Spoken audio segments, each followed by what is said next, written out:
Hi everyone, welcome back to Crypto Basics. In this video, we will be learning how to clear cache on SafePal application. To clear the cache in the SafePal app, first of all open up the SafePal application on your mobile device. Now once you're inside the wallet, go ahead and tap on the gear button or the settings button at the top left corner.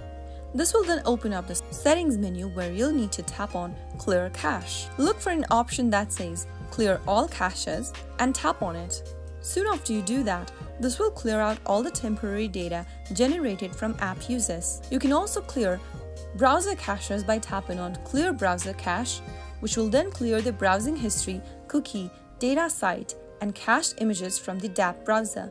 Once you clear out the cache, this should help resolve any issues related to cache data in the app. So that's how you clear your cache on SafePal app using your mobile device. I hope the tutorial was helpful to you. If it was, go ahead and give us a thumbs up.